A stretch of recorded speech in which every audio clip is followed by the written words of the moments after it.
한국, 일본, 중국 육군력 비교를 이야기할 때 가장 먼저 짚어야 할 점이 있습니다.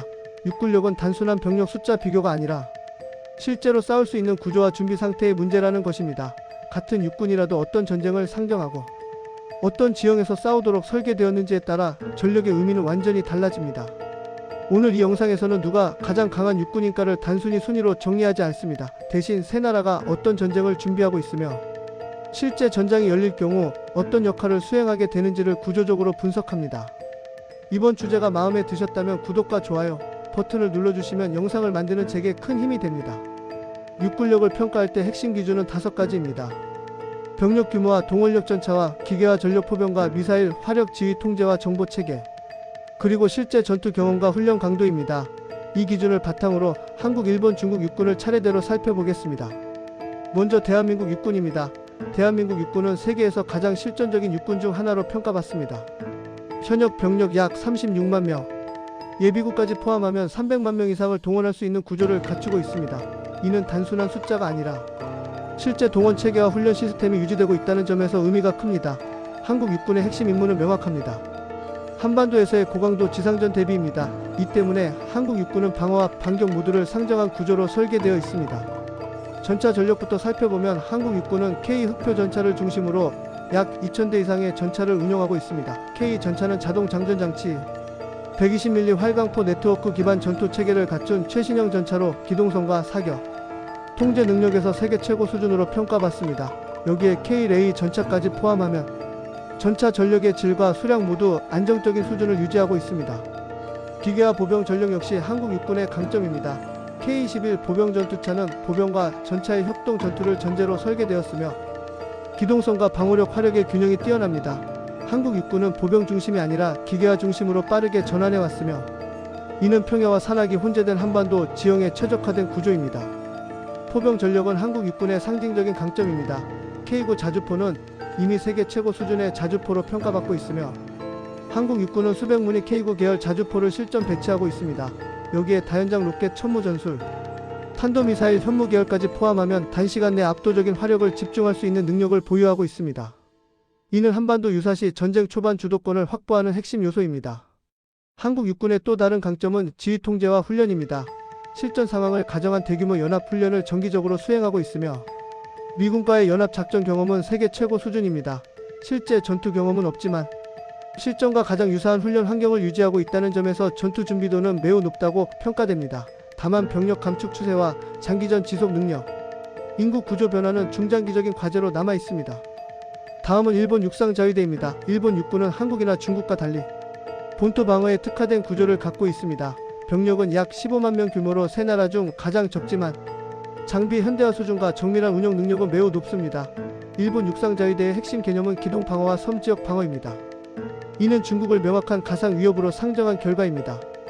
전차 전력부터 보면 일본은 10식 전차와 90식 전차를 중심으로 약 1000대 미만의 전차를 운영하고 있습니다.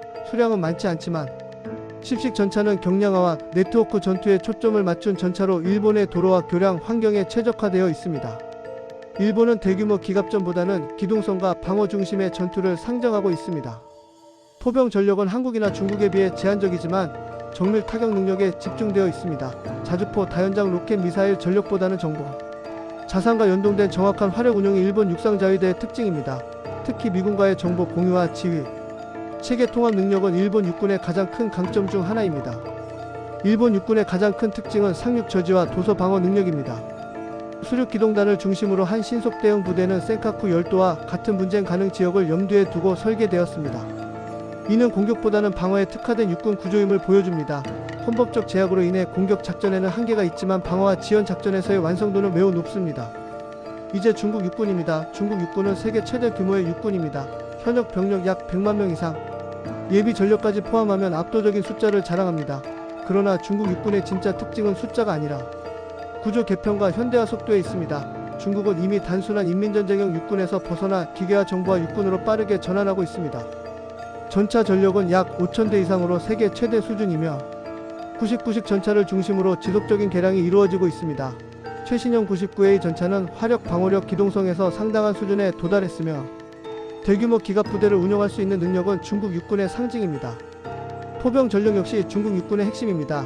자주포 다연장 로켓 전술 미사일 전력을 대량으로 보유하고 있으며 특히 로켓 포병 전력은 사거리와 수량 모두 압도적입니다.